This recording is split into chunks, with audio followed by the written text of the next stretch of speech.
Втор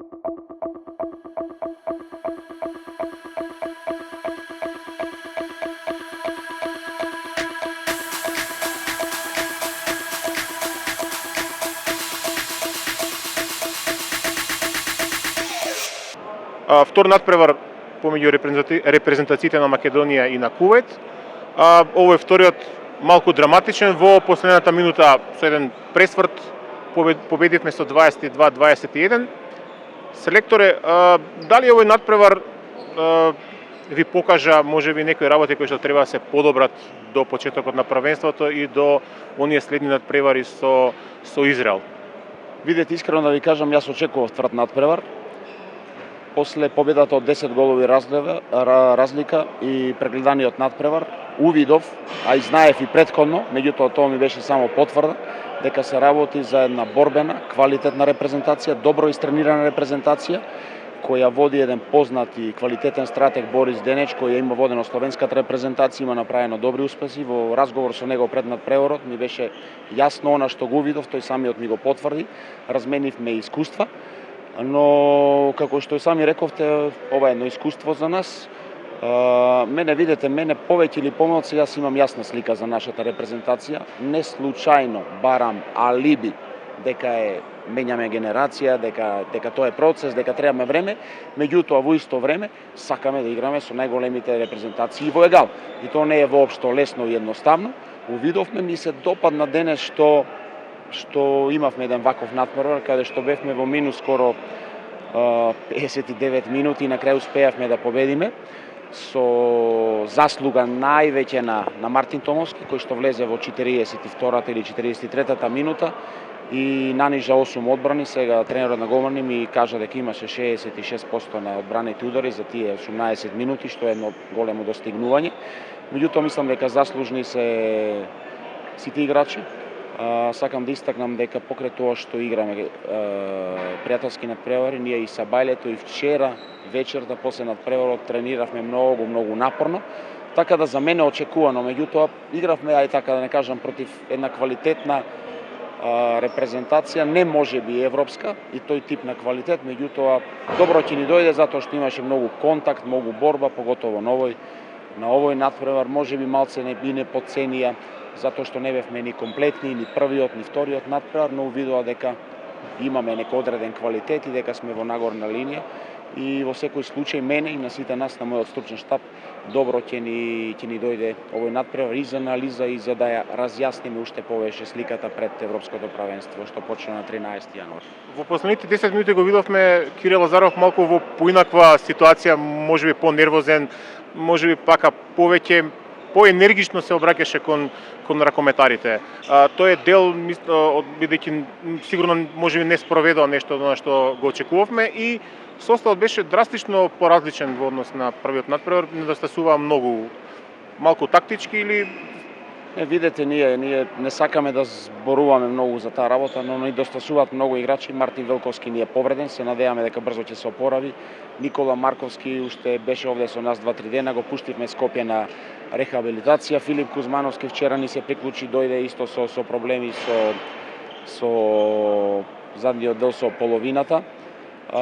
Пешевски и Милир Куловски ни се приклучија денес и не беа во составот, затоа што доаѓаат од едно јако првенство од Бундеслигата. Мислам дека ќе и треба 1 до 2 дена одмор и ќе работат само на физички план со нашиот кондиционен тренер. А тоа што ме видовте нервозен, јас во кариерата сум имал и понервозни тренери. Меѓутоа, видете, со млади играчи за мене очекувано да прават такви грешки како што ги правеа денес. Не можат да врзат 2 надпревари во ред во 3 дена. Тоа е очекувано, меѓутоа треба да учиме од грешките и јас као селектор и они као играчи. Тие се млади играчи, сепак се работи за 18, 19, 20 годишни момчиња кои што го дават максимумот на тренингот и очекуваме за брзо време да влезе, што би се рекло, во систем, во шина и да пружаат добри партии за македонската репрезентација. Игравме 2 надпревари со Кувејт, следува 2 надпревари со Израел. Многумина ќе кажат дека тоа не се репрезентација од некој висок европски ранг, а сепак ќе играме на европско првенство. Која е смислата на играње на надпревари токму со Кувејт? Овој втор надпревар покажа многу контакти што можеби ќе треба, меѓутоа сигурно очекувавме можеби појаки, не знам, Шпанија можеби или нешто така. Сепак Јас инсистирам да играме со јаки противници и тоа го направивме во ЕХФ неделата и одигравме со полуфиналистот на Олимписките игри Египет. Отидовме, одигравме, видовме кај сме, што сме, како сме, анализиравме, треба да одиме напред. Намерно побарав, ајде така да кажам, од не тој ранг противници, меѓутоа во повеќе надпревари, 4 надпревари. Зашто? Затоа што имаме голем број на играчи кои што се репрезентативци, каде што во клубовите, каде што има голем број на странци и немаат забележителни улоги ниту минутажи. Нас Марко Мишевски треба да ни биде, ајде како да кажам, еден од битни се сите, ама еден од побитните играчи. Меѓутоа тој нема веќе подолго време минутажа. Ние немаме голем избор. Ајде, Талевски можам да кажам дека ова полсезона многу подобро.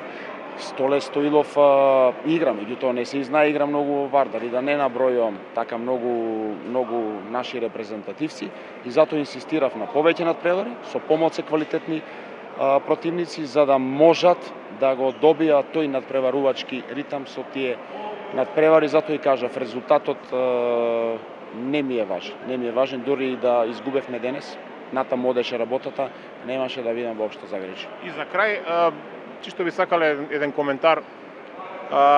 Од РК Пролет излегува се едно интересно размислување дека во репрезентација играат играчи од прва лига, нивните се запоставени. Смета ли селекторот Лазаров дека направил добар избор на репрезентација?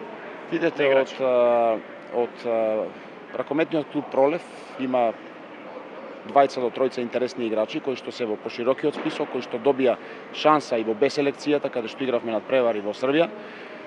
Највеќе се работи за Михаел Аларов.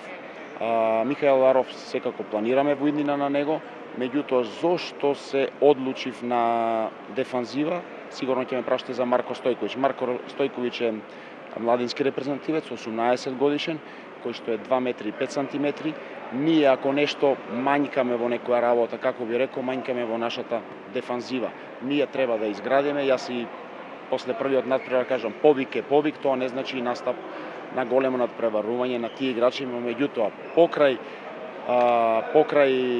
европското првенство што треба да го играме и да покажеме завидно ниво, ние треба во ист момент и да ги ствараме и да ги градиме тие играчи. Напротив, во РК Пролет нивните играчи ги пратиме, ги гледам нивните надпревари, таму има уште еден и двајца интересни играчи за кои што доколку напредуваат, играат на едно завидно ниво, ќе добијат шанса.